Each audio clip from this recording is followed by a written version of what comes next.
Hello, this is William Cooper. Welcome to Awakening Together, Relaxing into Happiness. How are you doing today? I trust well. Today I'd like to talk about what I consider some life-changing books. And most of them are books that are actually fun to read, page turners. Yet they can change your life on your own personal road to awakening. So as I list these books, see what resonates with you. Pick and choose what you would like to read, what seems to suit where you are in life, and let's see what happens. So let's start with Untethered Soul by Michael Singer. It was on the New York Times bestsellers list, and in it, he talks about his view of awakening. I found it very powerful, and so have most others who have read it. If you like that book, Untethered Soul, it's easy to read and it's fun. Also, you might want to read another one of his books, Surrender Experiment, which is his book on what happened as he experimented with just surrendering to life. Both books very easy to read, fun, and profound at the same time.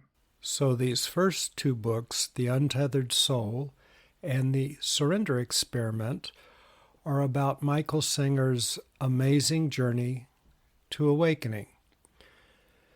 His third and newest book, called Living Untethered, is what he learned and distilled as to the process of awakening.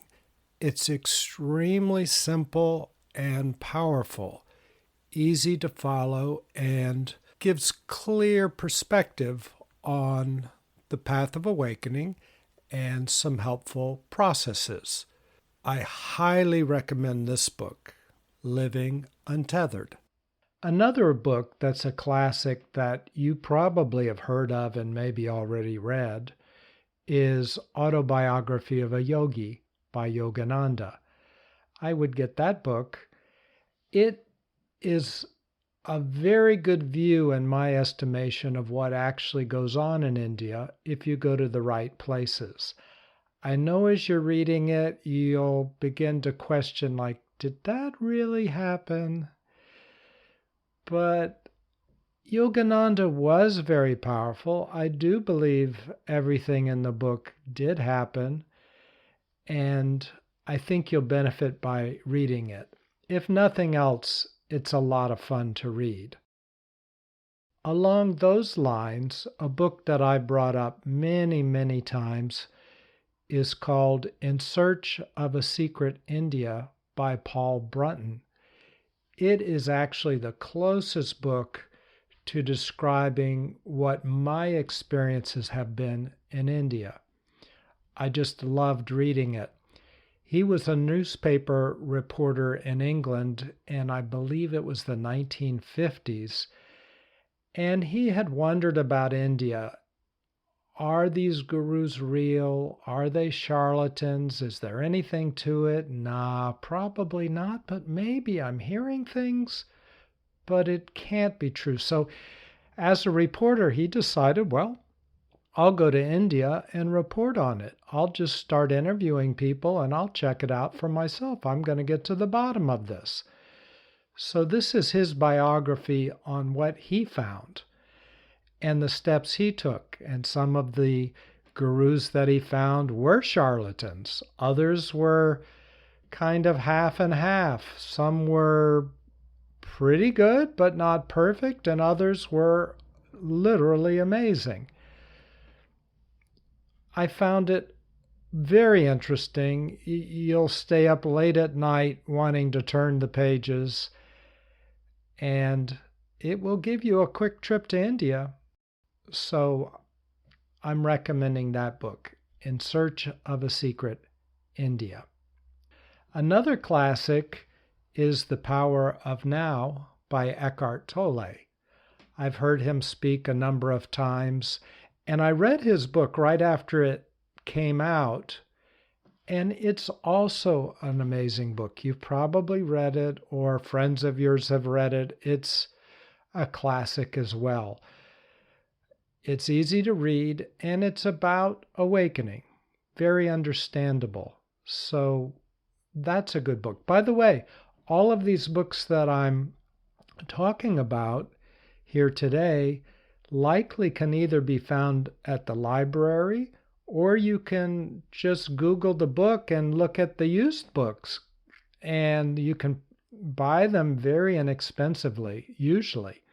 So these should be fun for you and very inexpensive. As long as we're talking about Autobiography of a Yogi and In Search of a Secret India, I'll point you to some podcasts by Ram Dass. Likely you've heard of him as well. You remember he wrote a book, Be Here Now, back in the early 70s, I think. But that's not where I'm guiding you to. He's got a series of podcasts. He passed away a couple years ago. I met him in California and in Austin.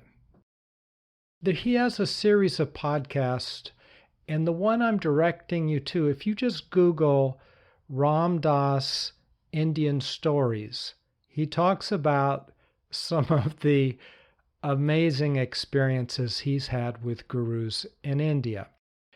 That'll fit right along with Autobiography of a Yogi and In Search of a Secret India. And you can just click it and listen to it now if you wanted. It's free on the internet. It's actually episode 18 in a longer series of lots of talks he gave, and he's very good to listen to. If you want to listen to his whole list of talks or any one of them, again, they're free. Go to the internet and Google something like Ram Dass podcasts, and what'll come up is Ram Dass Here and Now. And I don't know how many podcasts there are, maybe 200. Each one is very good and very informative. You'd be great just staying with the podcasts of Ram Dass. Again, likely you are familiar with Ram Dass, but just in case you're not, the way you spell his name is Ramdass, Ram Dass. He was a tenured professor at Harvard who ended up going to India, finding a guru, and bringing back his experiences and offering them to the West. That's a short version. He's got a fascinating life, but rather than get all caught up in it right now, I'll let you discover it. He is one of the clearest articulators of the awakening experience that I've ever heard. So I think you'll enjoy his podcast. Speaking of very articulate expression of awakening, another great book, and I know you've heard of it, is the Tao Te Ching, Taoteching.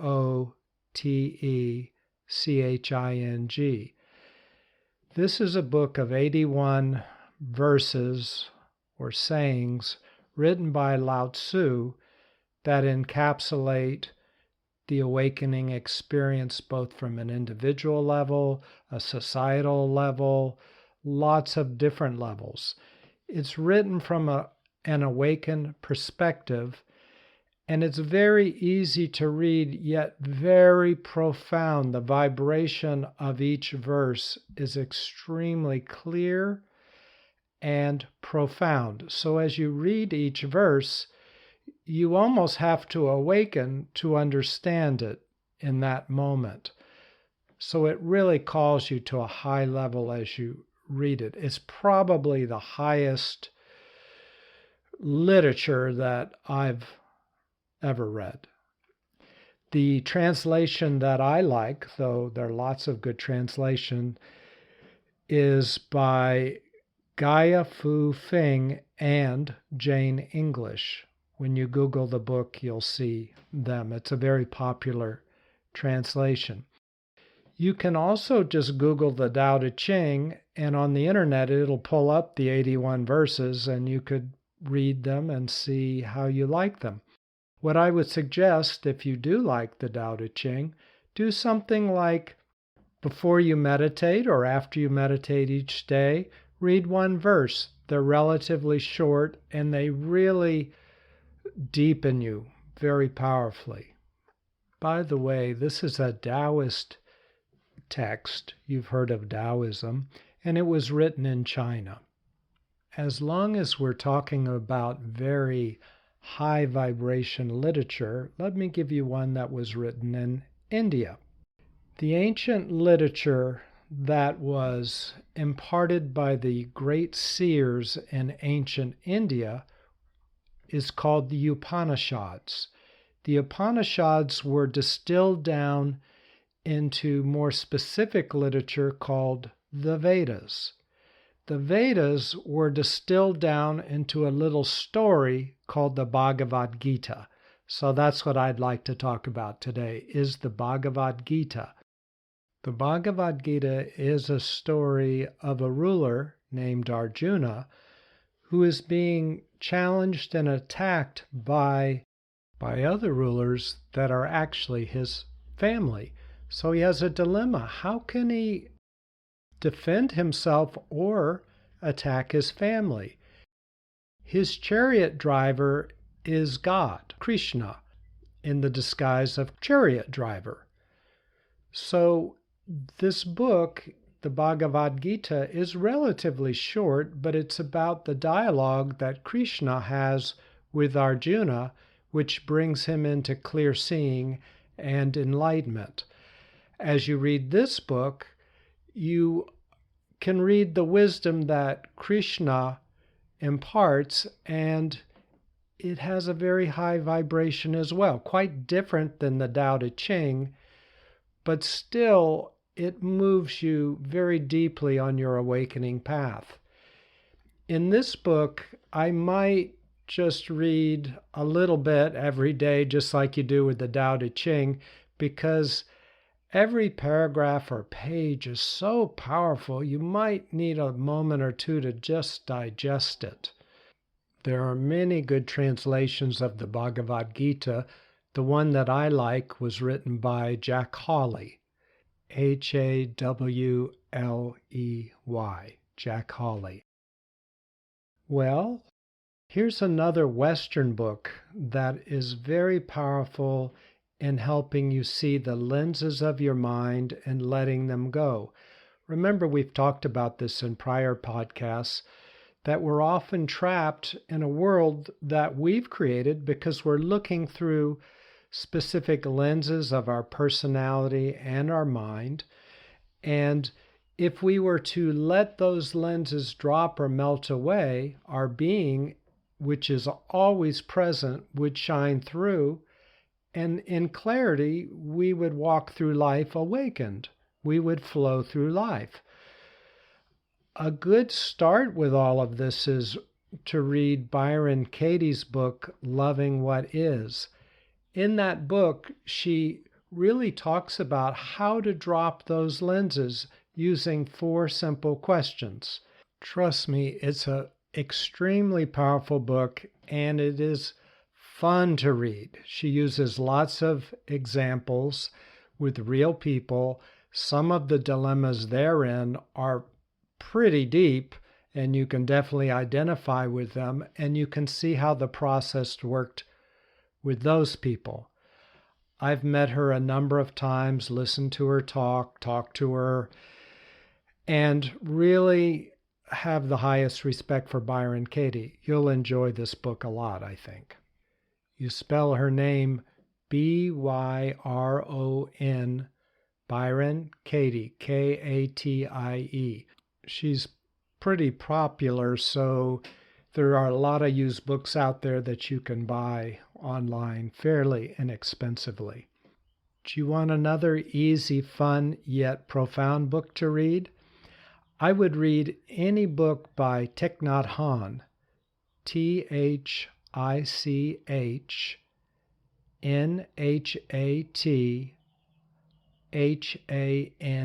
Thich Nhat Hahn.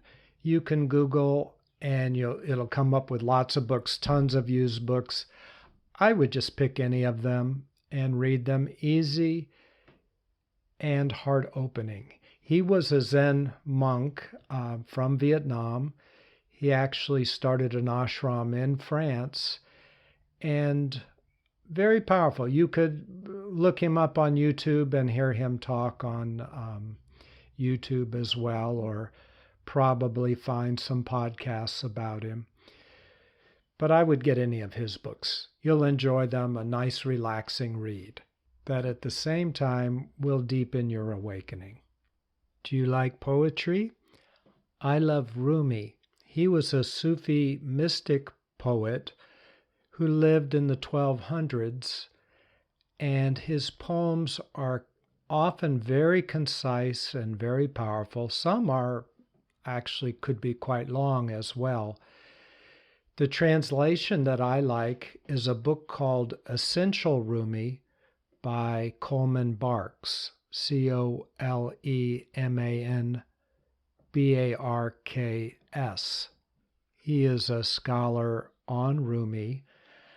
I heard him read his book in California, and it was so profound and moving, really exhibits and exudes the presence of Rumi himself, and this comes through his translations.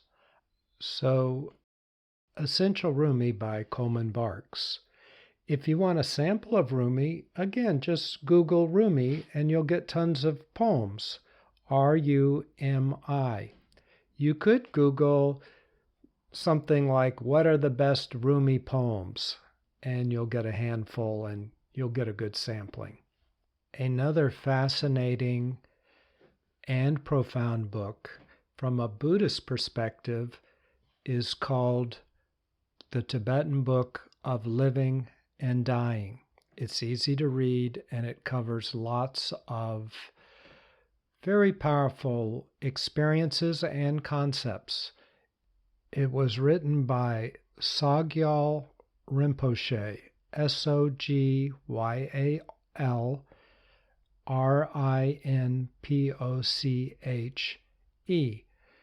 Again, such a popular book that you can find lots of copies used on the internet for a very low price. I think you'll enjoy it. Relaxing, fun, interesting, and deepening all at the same time from a Buddhist perspective. The Bhagavad Gita that I mentioned earlier is from the Hindu tradition. But I don't want to be too simplistic because the Hindu tradition encompasses everything. However, this is a central facet of it. Yet, as my Indian friend said when asked about India, he said, India is everything. Well, the Hindu religion is pretty much everything. Everything that's out there is in there somewhere. I often like to say that Buddhism, which came from Hinduism, is more or less like organized Hinduism. Everything's in Hinduism, but it's scattered very deep, but you have to kind of go with the flow and find what it is that resonates with you at this moment in your path. The Bhagavad Gita sort of pulls it together, but I don't want to limit your view of Hinduism by the Bhagavad Gita, as expansive as it is. So let's stay in India for a moment. There was a guru in Bombay, now called Mumbai, named Nisargadatta. And people would come to him. He was a shop owner. He had a few little Indian shops. He was known as a beedi salesman. Those are Indian cigarettes, basically, handmade, flavored Indian cigarettes. And he used to like to smoke these beedis. People would come to him far and wide to ask him questions because he was very clear and very profound, and he would speak from his experience as an awakened being.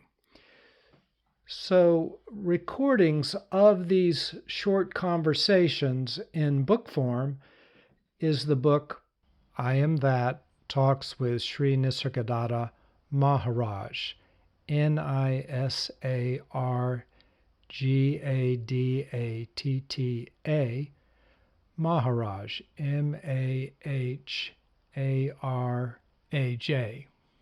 I Am That Talks with Sri Nisargadatta Maharaj. It's a pretty thick book, but inside each dialogue, it will be the person coming to ask him questions. They'll ask the question, he'll respond, and perhaps they follow up. Well, that whole exchange might only be 1 page, or maybe it's 2 pages. So each exchange isn't very long. You can take it in bite-sized chunks. It will give you the experience of what it is like to talk to an awakened master. There are all different varieties of these gurus in India. Some you interact with in a dialogue like you did with Nisargadatta. Some you interact with simply through energy, and you'll see some of those gurus in some of the books I mentioned earlier, like Autobiography of a Yogi or In Search of a Secret India, or Indian Stories by Ram Dass, that podcast. So you'll get a nice flavoring of India through all of these different books and podcasts. Another book I like a lot that is also very, very deep is called Pointers from Nisargadatta by Ramesh Balsekar. And it's Ramesh Balsekar, Balsekar. Although Nisargadatta had passed away, I went to Mumbai and I was with Ramesh Balsekar, and he did a thing, and the room was packed, and he would do something. He would put you on the hot seat if you wanted, and that was a seat that was opposite him, and you could ask whatever question you wanted, and he would fire back and forth. So it was kind of what went on with the book I Am That by Nisargadatta Maharaj, but I got to participate in that with Ramesh Balsekar. Ramesh Balsekar was an awakened disciple of Nisargadatta Maharaj. And this book, Pointers from Nisargadatta, is Ramesh Balsekar's translation of dialogues between Nisargadatta and visitors, along with Ramesh Balsekar's commentaries. So you have the interesting effect of a enlightened master dialoguing and commentary as well as translation by his enlightened disciple. So it's 2 layers of enlightenment, and it's a very powerful book.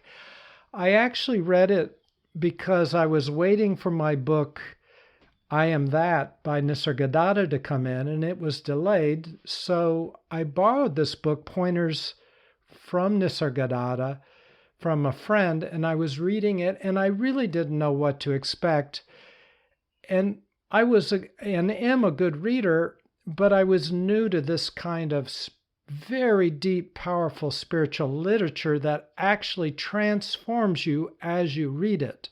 So I wasn't used to that, and I would start to read this book, Pointers from Nisargadatta, and I would read about a paragraph or a half page, and my mind would disappear, because you have to sort of go into an awakened state in order to understand the awakened dialogue that's going on. And I didn't even understand the mechanics of any of this.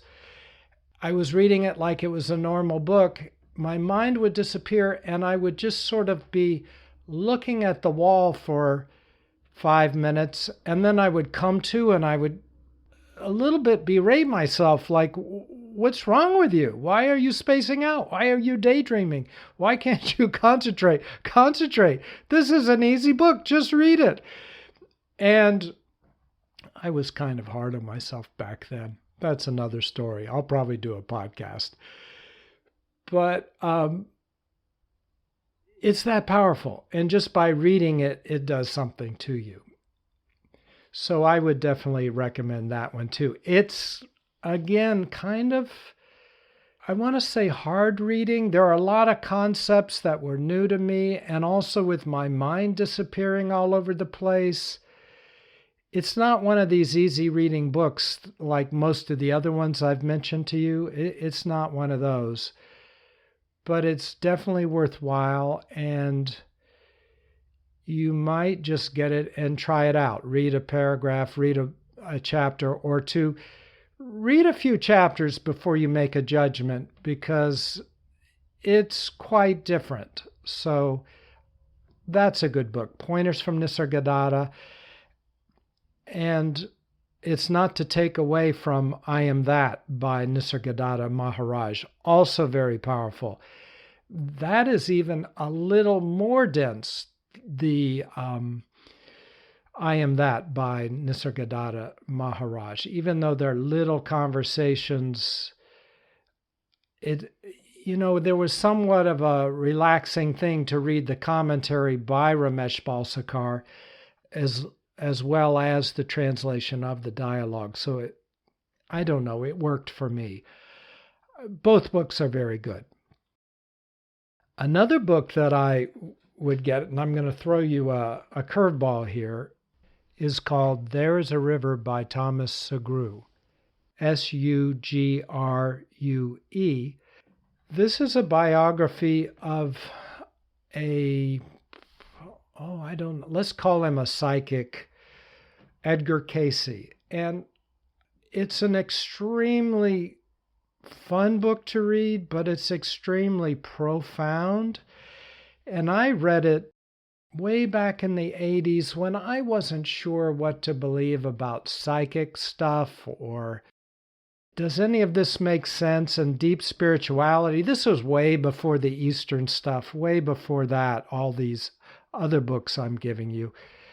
This was just, is there anything to some of these crazy things you hear? Read this book. It's a page turner. You'll love it regardless of how you end up feeling about the content of the book. But the content is very profound. I would read it. There is a River. Another book that's very powerful is called The Infinite Way by Joel Goldsmith. I think he died maybe in the 60s. But this is a book kind of like, quite different, but like the Tao Te Ching in the respect that when you read it, you almost have to go into an awakened state just to stick with it. So bite-sized chunks would be helpful. He's a Westerner, so it's easy to read in that regard, but what he talks about is so powerful, and he's, in this book, The Infinite Way, he's describing living a life from an awakened state where you're so open and you're not using thoughts in order to get things that you perceive you don't have. Instead, you're using your mind as an expression of what you do have, your awakened state. So you see what it is that you desire. You see things clearly. Things that are negative don't really exist, because all you see is the love and peace and well-being in every aspect of life. So it's a bit jolting to read it because we're not used to seeing life that way, but it is very powerful, and I would recommend it. Maybe after you've read some of the other books. It's very straightforward, and I don't know, I would just read it. It's very powerful. Okay, so that's a number of great books that I think you'll enjoy. That'll keep you busy for a while. I look forward to hearing how you enjoy them. And I look forward to talking to you again soon. Take care. Bye. Hello, this is William. If you've enjoyed this podcast, please consider sharing it with somebody else. Send them a link. Thanks so much.